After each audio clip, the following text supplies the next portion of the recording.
Welcome back to my YouTube channel learning student. तो आज हम देखने वाले हैं जयशंकर प्रसाद जी के जो है कि प्रमुख रचनाएं, ठीक है।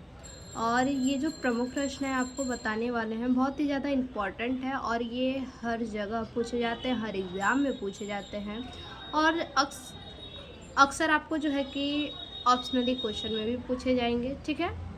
तो जो जयशंकर प्रसाद जो कवि हैं, ये कवि भी हैं और लेखक भी हैं, ठीक है। सबसे पहले आपको बता दें कि ये जयशंकर प्रसाद कवि भी हैं और लेखक भी हैं।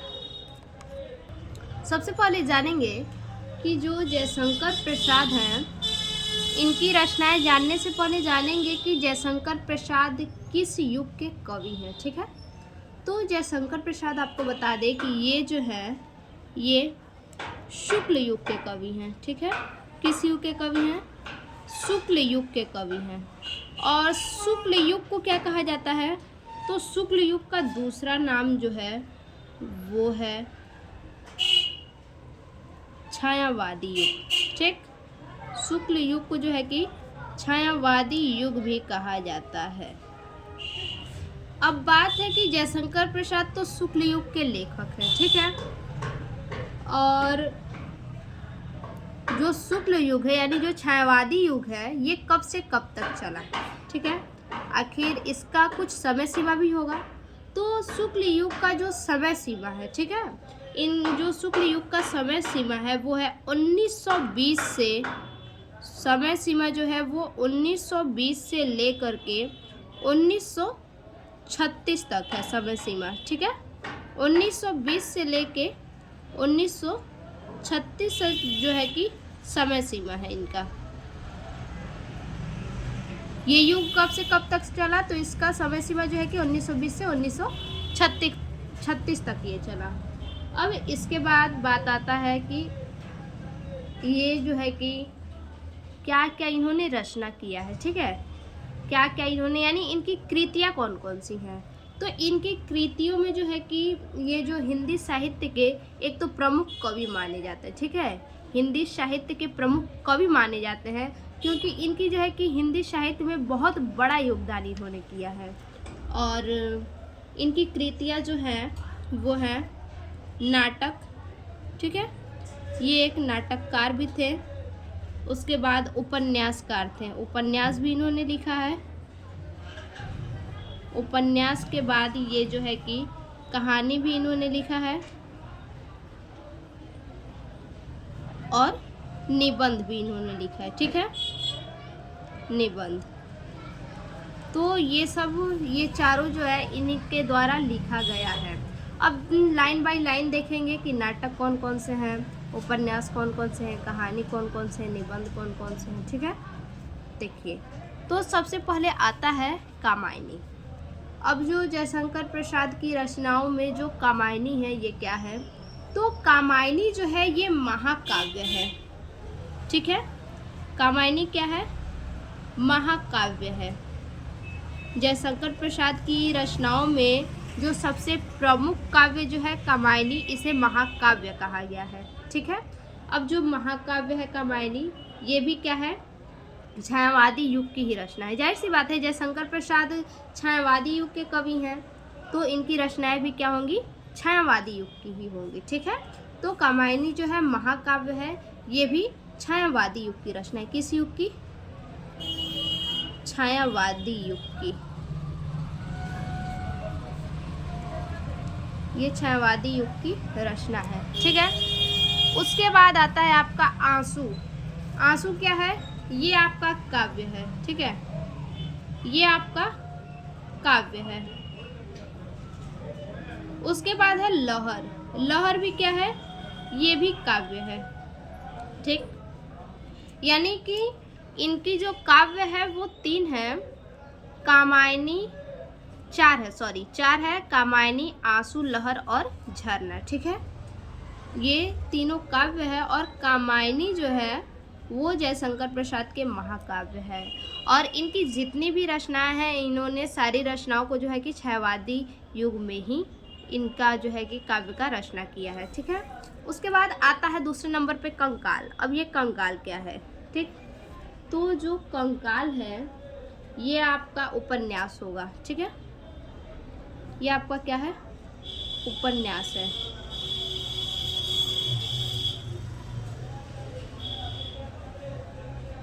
ठीक, ये भी कंकाल भी उपन्यास है। उसके बाद आपका तितली भी उपन्यास है, इरावती भी उपन्यास है। यानी इनकी 3 उपन्यास हैं जो है कंकाल, तितली और इरावती। ये तीनों के तीनों क्या हैं, उपन्यास ही हैं। ठीक, ये तीनों के तीनों उपन्यास है, उपन्यास। ठीक, और अब देखिए बात है कि कंकाल में क्या है। जो उपन्यास जयशंकर प्रसाद जी का उपन्यास जो कंकाल है, तो कंकाल में क्या है, तो कंकाल में आपको बता दें कि कंकाल जो इनकी रचनाएं हैं, जो उपन्यास है, इसमें सामाजिक जीवन के पहलुओं को बताया गया है। जो कंकाल है, इस कंकाल में किसके बारे में बताया गया है, तो जो सामाजिक जीवन है, सामाजिक जीवन के पहलुओं को बताया गया है। ठीक, उसके बाद तितली है।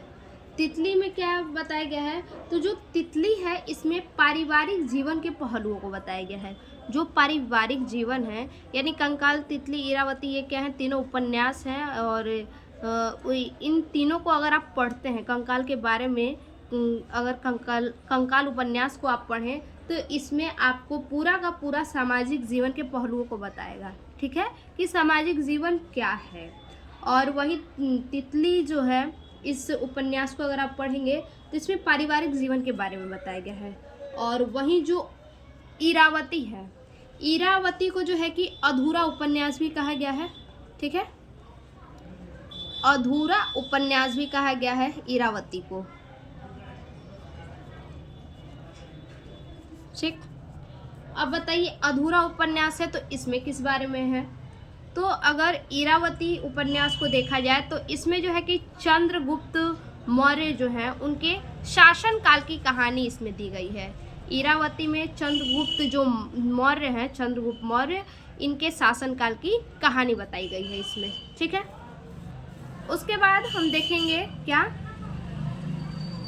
उसके बाद है ये चंद्रगुप्त, स्कंदगुप्त और ध्रुव स्वामिनी। अब ये क्या है, तो जो चंद्रगुप्त, स्कंदगुप्त और ध्रुव स्वामिनी है, ये आपका नाटक है। ठीक है, क्या है, नाटक है। तीनों के तीनों ये नाटक है। ठीक,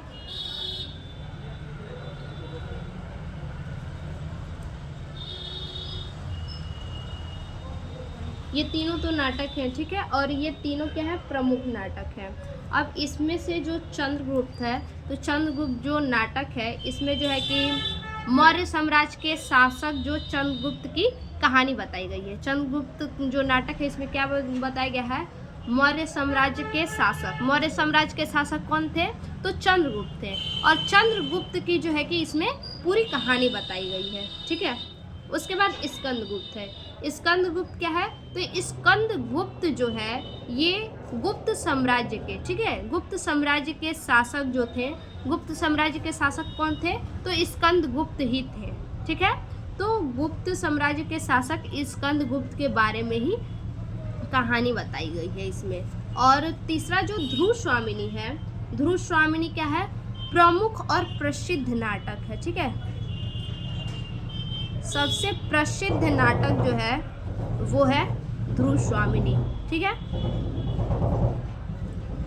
अब उसके बाद आगे है आकाशदीप, आंधी और इंद्रजाल। ठीक, तो आकाशदीप, आंधी और इंद्रजाल ये क्या है, तो ये जो है कि कहानी है। ये जो है ये कहानी है। ठीक, तीनों की तीनों कहानी है और ये भी प्रमुख कहानी है। ठीक है, ये भी प्रसिद्ध और प्रमुख कहानी है। देखिए सबसे लोकप्रिय यही तीनों कहानी है। जो जयशंकर प्रसाद की कहानियां हैं उनमें से सबसे प्रसिद्ध जो कहानी है यही तीनों कहानी है, आकाशदीप, आंधी, इंद्रजाल। ठीक है, यानी कि देखिए अब तो डिटेल में हमने आपको बता दिया, फिर से समझ लीजिए। जयशंकर प्रसाद की प्रमुख रचनाएं, तो महाकाव्य जो है कामायनी है वो भी छायावादी युग की रचना है। क्योंकि जयशंकर प्रसाद भी छायावादी युग के हैं, ठीक है। और इनकी जो समय सीमा है वो क्या है, समय सीमा 1920 से 1936 तक। और इनकी रचनाएं नाटक, उपन्यास, कहानी, निबंध, ये सब इनकी हैं, ठीक है। तो हमने काव्य बता दिया, उपन्यास बता दिया, नाटक और कहानी, यही इनकी प्रमुख रचनाएं हैं। इससे बाहर आपको कहीं भी नहीं पूछा जा सकता है, ठीक है। तो फिर से मिलते हैं ऐसे एक और नए वीडियो में, तब तक के लिए धन्यवाद।